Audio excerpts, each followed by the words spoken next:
வணக்கம். காலை நேர பிரதான செய்திகள். விரிவான செய்திகளுக்கு செல்லும் முன்னர் முதலில் தலைப்புச் செய்திகள். நாட்டின் பல பகுதிகளில் இரவு வேளையில் இடியுடன் கூடிய மழை. முஸ்லிம் விவாக சட்டம் தொடர்பில் உதுமா லெப்பே எம்பியின் கருத்துக்கு சாவித்திரி போல்ராஜ் பதில். மேர்வின் சில்வாக்கு மீண்டும் விளக்கமறியல். கட்டுப்பணம் செலுத்தினார் அர்ச்சுனா எம்பி. யாழ் மாநகர சபையின் முதன்மை வேட்பாளராக களமிறங்கும் கௌசல்யா. நாட்டின் பல பகுதிகளில் இன்று பிற்பகல் மற்றும் இரவு வேளைகளில் இடியுடன் கூடிய மழை மற்றும் பலத்த மின்னல் தாக்கம் ஏற்பட வாய்ப்புள்ளதாக வளிமண்டல திணைக்களம் எதிர்வு கூறியுள்ளது. மேல் சப்ரஹுபா, மத்திய, தென், வடமேல் மற்றும் ஊவா மாகாணங்களிலும் அனுராதபுரம், வவுனியா மற்றும் மன்னார் மாவட்டங்களிலும் மழை பெய்யும் என்று அந்த திணைக்களம் தெரிவித்துள்ளது. இடியுடன் கூடிய மழை பெய்யும் போது தற்காலிகமாக பலத்த காற்று வீசக்கூடும் என்பதனால் மின்னல் அபாயங்களை குறைப்பதற்கு தேவையான நடவடிக்கைகளை எடுக்குமாறும் வளிமண்டல திணைக்களம் பொதுமக்களை அறிவுறுத்தியுள்ளது. முஸ்லிம் விவாக சட்டம் தொடர்பில் அண்மை காலமாக பரவலாக பேசப்பட்டு வரும் நிலையில் இன்றைய குழுநிலை விவாதத்தின் போது கருத்து வெளியிடப்பட்டுள்ளது. இதன்படி குழந்தை திருமணம் ஒரு பொது பிரச்சனையாக அடையாளம் காணப்பட்டுள்ள நிலையில் முஸ்லிம் சமூகம் மீது மாத்திரம் குற்றம் சுமத்தப்படுமானால் அந்த பின்னணியில் ஏதேனும் அரசியல் காரணி உள்ளதா என்ற சந்தேகம் எழுவதாக ஐக்கிய மக்கள் சக்தியின் நாடாளுமன்ற உறுப்பினர் முஜிபுர் ரஹ்மான் தெரிவித்துள்ளார். புத்த சாதன, சமய மற்றும் கலாச்சார அலுவல்கள் அமைச்சின் குழுநிலை விவாதத்தில் கருத்து தெரிவிக்கும் போது அவர் இதனை குறிப்பிட்டுள்ளார். அத்துடன் புள்ளி விவரங்களின் அடிப்படையில் பெரும்பான்மை சமூகத்திலேயே அதிகளவான குழந்தைகள் திருமணம் நடைபெற்றுள்ளதாகவும் நாடாளுமன்ற உறுப்பினர் மேலும் சுட்டிக்காட்டியுள்ளார். இந்நிலையில் முஸ்லிம் விவாக சட்டத்தில் மாற்றம் ஏற்படுத்துவதற்கு அரசாங்கம் ஆலோசித்து வருவதாக மகளிர் மற்றும் சிறுவர்கள் அலுவல்கள் அமைச்சு ஐக்கிய நாடுகள் சபையில் கருத்துக்களை முன்வைத்துள்ளதாக ஸ்ரீலங்கா முஸ்லிம் காங்கிரசின் நாடாளுமன்ற உறுப்பினர் MS உதுமா லெப்பே தெரிவித்துள்ளார். இந்த விடயம் தொடர்பில் ஜம்மியத்துல் உல்மாவுடன் கலந்துரையாட நடவடிக்கை எடுக்குமாறும் அவர் இதன்போது வலியுறுத்தியுள்ளார். இதனிடையே நாடாளுமன்ற உறுப்பினர் MS உதுமா லெப்பேவின் கருத்தை மறுத்த மகளிர் மற்றும் சிறுவர்கள் அலுவலர்கள் அமைச்சர் சாவித்திரி போல்ராஜ் ஐக்கிய நாடுகள் சபையில் தாம் அவ்வாறான கருத்து முன்வைக்கவில்லை என்றும் தெரிவித்துள்ளார். உள்ளூராட்சி மன்ற தேர்தலில் குருநாகல் மாவட்டத்தில் போட்டியிடுவதற்காக வேட்புமனுவை இலங்கை தொழிலாளர் காங்கிரசின் பொதுச் செயலாளர் ஜீவன் தொண்டமான் தாக்கல் செய்துள்ளார். வடவில் மாகாணம் குருநாகல் மாவட்டத்தில் இலங்கை தொழிலாளர் காங்கிரசின் இந்த முறை தனது சொந்த சின்னமான சேவல் சின்னத்தில் போட்டியிடுகிறது. 2025 ஆண்டுக்கான உள்ளூராட்சி மன்ற தேர்தலில் குருநாகல் மாவட்டத்தில் இலங்கை தொழிலாளர் காங்கிரஸ் சார்பில் போட்டியிடும் வேட்பாளர்களுக்கான கட்டுப்பணத்தை அதன் பொதுச் செயலாளர் ஜீவன் தொண்டமான் செலுத்தியதுடன் வேட்புமனுவிலும் கையெழுத்திட்டுள்ளார். இலங்கை ஏற்புள்ள சுற்றுலா தலமாக சர்வதேச அளவில் அங்கீகரிக்கப்பட்டுள்ளதால் நாட்டிற்கு வருகை தரும் சுற்றுலா பயணிகளுக்கு தரமான உட்கட்டமைப்பு மற்றும் சேவைகளை வழங்குவது அவசியம் என்றும் ஜனாதிபதி அன்றுகுமார் திசாநாயக்க வலியுறுத்தியுள்ளார். எனவே இந்த விடயத்தில் விசேட கவனம் செலுத்துமாறும் ஜனாதிபதி அதிகாரிகளுக்கு அறிவுறுத்தியுள்ளார்.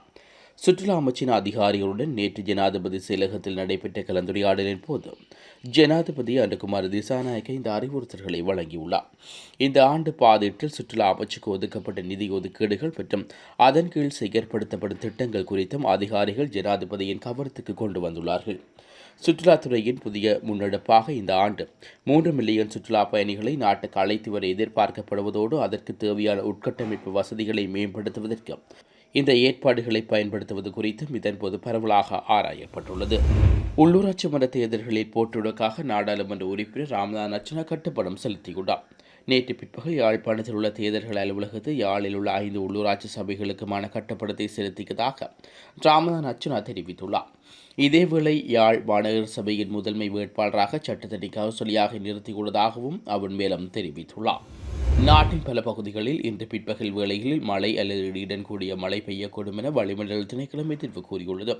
அதன்படி மேல் சப்ரகமா, தென் மற்றும் வடமேல் மாகாணங்களிலும் கண்டி மாவட்டத்திலும் மாலை அல்லது இரவு வேளைகளில் 50 மில்லிமீட்டருக்கும் அதிகமான ஓரளவு பலத்த மழை பெய்யக்கூடும். அத்துடன் கிழக்கு மற்றும் மூவா மாகாணங்களிலும் புலனறுவை, நுவரெலியா மற்றும் மாத்தறை மாவட்டங்களில் சில இடங்களிலும் மழை பெய்யும் என திணைக்களம் அறிவித்துள்ளது.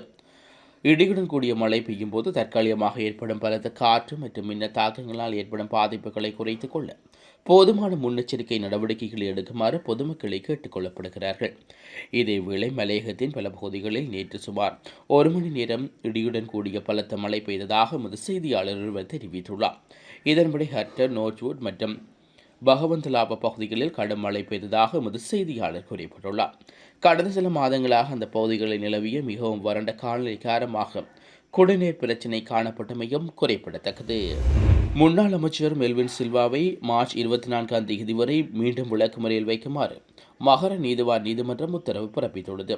ஹிரிபத் கொட பகுதியில் உள்ள அரசாங்க நிலத்தை போலி பத்திரங்களை பயன்படுத்தி விற்பனை செய்ததாக கூறப்படும் குற்றச்சாட்டில் முன்னாள் அமைச்சர் மேர்வில் சில்வா மற்றும் 3 பேர் கடந்த 5ஆம் தேதி குற்றப்புலனாய்வு திணைக்களத்தினால் கைது செய்யப்பட்டனர். இந்த வழக்கு விசாரணை நேற்று நீதிமன்றத்தில் எடுத்துக் கொள்ளப்பட்ட நிலையில் மீண்டும் விளக்கமறியல் நீடிக்கப்பட்டுள்ளது. மட்டக்களப்பு வெல்லாவெளி பாளையடி வட்ட பகுதியில் வெடிபொருட்களுடன் விமானப்படை, கொப்ரல் உள்ளிட்ட 2 கைதாகியுள்ளார்கள். நேற்று அதிகாலை பாளையடி வட்டை பகுதியில் கண்காணிப்பு பணியில் ஈடுபட்டிருந்த காவல்துறையினர் வாகனங்கள் ஒன்றை சோதனையிட்டுள்ளார்கள். இதன்போது குறித்த வாகனத்திலிருந்து வெடிபொருட்கள், வயர்கள், ஒரு வகையான திரவம் அடங்கிய 3 போத்தல்கள் என்பனவும் கைப்பற்றப்பட்டுள்ளதாக காவல்துறையினர் தெரிவித்துள்ளனர். குறித்த நபர்கள் புதையல் தோண்டும் நோக்குடன் அந்த பகுதிக்கு வந்திருக்கலாம் எனவும் காவல்துறையினர் சந்தேகம் வெளியிட்டுள்ளார்கள். இந்நிலையில் காவல்துறையினர் அதில் பயணித்த 2வரையும் கைது செய்துள்ளனர். ஹட்டன் திம்புலப்பதன ஆர்கில் தோட்டத்தில் உள்ள ஆலயத்தில் உள்ள ஆலமரம் ஒன்று மின்னல் தாக்கி முறிந்து விழுந்ததில் 3 பேர் படுகாயமடைந்துள்ளார்கள். முறிந்து விழுந்த மரத்தின் ஒரு பகுதி பாதூதி மற்றும் வீட்டின் மீது விழுந்ததில் பலத்த சேதம் ஏற்பட்டுள்ளதாகவும் தெரிவிக்கப்படுகிறது. இதனால் சார்ந்து மற்றும் அருகில் உள்ள வீட்டில் சமையல் இருந்த 2 காயமடைந்துள்ளதாக காவல்துறையினர் தெரிவித்துள்ளனர். இத்துடன் வானம் மீடியாவின் பிரதான செய்தி அறிக்கை நிறைவு பெறுகிறது. தொடர்ந்து நாளை காலை செய்திகளோடு இணைந்து கொள்வோம். நன்றி.